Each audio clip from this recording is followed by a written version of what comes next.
Halo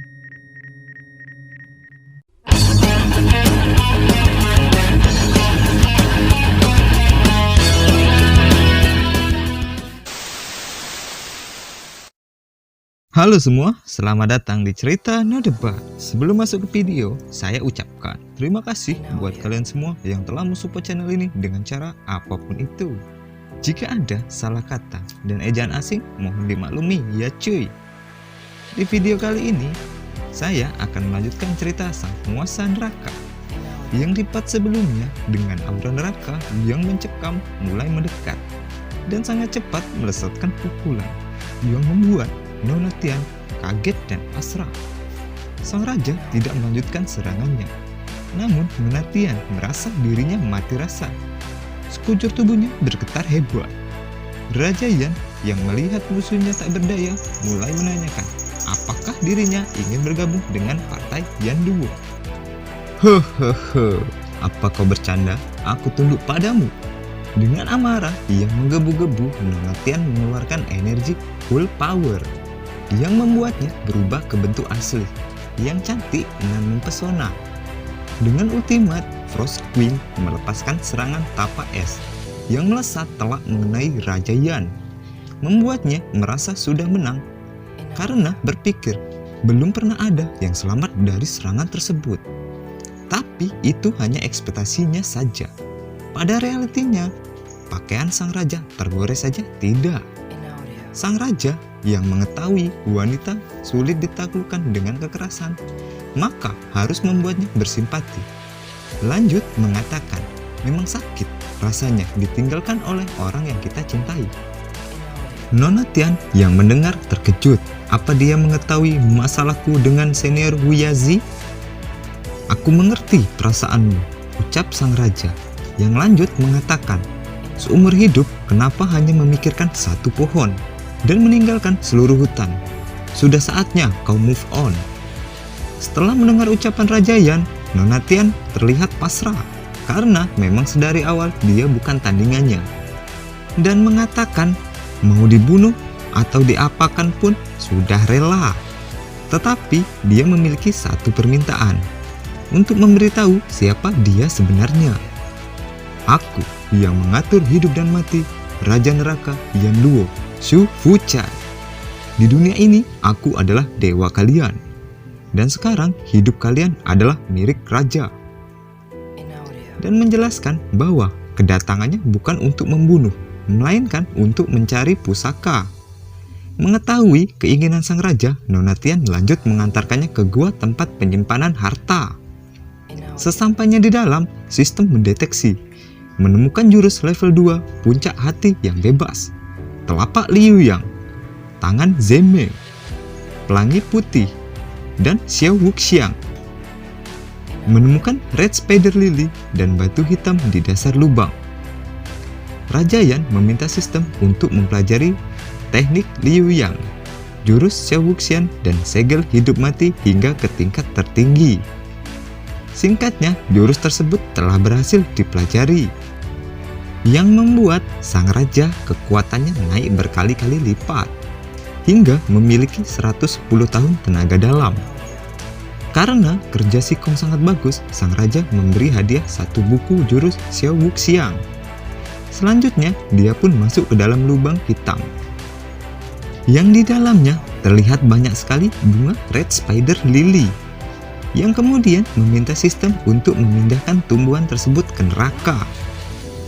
Setelah selesai, sang raja lanjut ke tempat besi hitam yang nampak begitu banyak, yang kemudian meminta sistem menukarkan setengah menjadi poin dan setengahnya untuk disimpan terlebih dahulu. Sang raja terlihat belum puas dan meminta sistem untuk memeriksa ada barang bagus apa lagi di tempat tersebut. Sistem menemukan sebuah kepingan ruang. Dijelaskan itu adalah suatu dimensi yang memiliki aura zaman kuno yang menyimpan energi Yin yang telah lama terlantarkan. Selesaikan misi ini untuk mendapatkan hadiah, meningkatkan +1 segel Yan Duo. Sistem memperingatkan sang raja untuk berhati-hati menjalankan misi, karena misi ini bisa saja membuatnya pergi dan tak kembali. dan hadiah lainnya yang ada di dalam tempat tersebut, sistem tidak bisa memberitahunya. Mendengar hal itu, sang raja mengurungkan niatnya. Karena takutnya hadiahnya tak sebanding dengan resiko yang akan diambil. Namun, sistem memberitahu, jika sang raja menolak misi tersebut, maka akan memotong poinnya. Sang raja lanjut memberinya syarat lain. Jika dia ingin mengakui bahwa dirinya telah terpesona olehnya, maka ia akan menjalankan misi tersebut. Sistem dengan terpaksa mengakui bahwa sang raja adalah orang yang penuh pesona yang pernah ia temui. Tetapi mendengar ucapan sistem yang terdengar tidak tulus, sang raja memintanya mengatakan dengan tulus. Merasa sang raja adalah orang yang kurang perhatian dan kasih sayang, sistem dengan penuh semangat dan birahi mengatakan bahwa dirinya benar-benar kagum dan tak tahu mengapa bisa memilihnya. Pergilah pria terkuat di seluruh galaksi, kamu pasti berhasil. Setelah mengucapkan itu, sistem Yanluo merasa seperti terlihat sangat bodoh dibuat oleh sang raja. Singkatnya, di dalam kepingan ruang, dia menemukan sebuah bangunan yang terlihat seperti makam kuno. Namun, sistem kemudian mendeteksi adanya senjata level 4, Gyokro, dan bahan senjata, batu murni. Harga tukar 1,5 juta poin raw. Mendengar hal itu, sang raja terbagongkan karena telah menemukan harta karun yang dapat membuatnya kaya raya. Dan lanjut berkata, tunggu apa lagi? Cepat tukarkan semua. Sistem menjawab, penukaran gagal. Benda tersebut ada pemiliknya. Bisa atau tidaknya mendapatkan benda tersebut, itu semua tergantung pada kemampuanmu sendiri. Sang raja terlihat kesal, namun bersemangat. Benda semacam apa yang dapat membuatnya pergi dan tak bisa kembali? Ketika memasuki tempat tersebut, sang raja disambut oleh roh gentayangan yang sangat sopan memberinya hormat dan kemudian mengucapkan salam. Mengetahui hal itu, Raja Yan mengatakan, apa ini yang dimaksud sistem? Sistem pun menjawab, sama sekali bukan yang mulia. Kemudian roh tua memperkenalkan diri bahwa mereka adalah klan Wangsa yang terkurung di tempat tersebut karena suatu tragedi perebutan benda pusaka yang disebut pedang Scarlet Blood, yang kemudian menjelaskan rincian tragedinya. Waktu itu, ketua klan kami disiasati oleh orang jahat. Mereka mengambil resiko menyerang klan Wangsa kami yang ingin merebut pedang tersebut. Mereka tidak tahu energi ganas dalam pedang hanya bisa dikontrol dengan darah orang klan Wangsa. Jika pedang ini sampai jatuh ke tangan orang lain, maka akan membawa masalah besar. Agar pedang ini tidak jatuh ke tangan orang jahat, ketua klan membawa orang-orang ini dan seluruh klan masuk ke tempat kosong ini.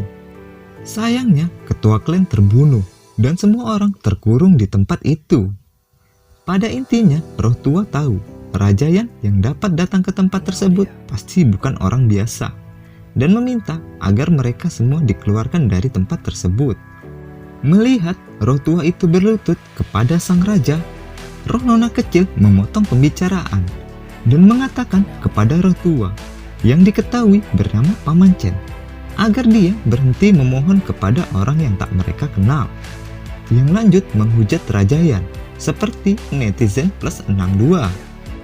Mendapat perlakuan yang tidak sopan, sang raja mengatakan, "Hei, adik kecil, apa kamu mau bermain ke neraka tingkat 18? Aku bisa mengabulkannya untukmu." Mendengar hal itu, membuat roh tua langsung menutup mulut roh nona kecil dan memohon agar sang raja tidak mengambil hati ucapannya. Namun mereka semua dikejutkan dengan suara raungan kematian yang membuat roh tua mengomando agar semua anggotanya segera bersembunyi. Mereka semua terlihat ketakutan dan panik kocar-kacir. Namun tidak dengan roh nona kecil yang sedari awal memang agak ngeyel. Dia pun menantang monster tersebut. Memang terlihat barbar. Si nona menantang tapi tidak terlihat melawan. Yang lanjut si monster langsung menuju ke arah roh tersebut. Namun sesaat sebelum dimakan, sang Raja Yan dengan sangat keren menginjak mati ular tersebut. Kemudian menanyakan benda menjijikkan apa ini. Para roh kaget, karena dengan sangat mudah dia terlihat menghabisi ulat pemakan roh yang menjadi momok bertahun-tahun bagi mereka semua. Sang Raja lanjut menanyakan ada apa di dalam tempat tersebut sambil menunjuk arah tertentu. Roh tua terlihat menjelaskan, di dalam adalah tempat berdiamnya ketua klan kami. Rohnya dikuasai oleh energi ganas dari pedang Scarlet Blood, membuatnya menjadi hantu jahat yang memakan roh.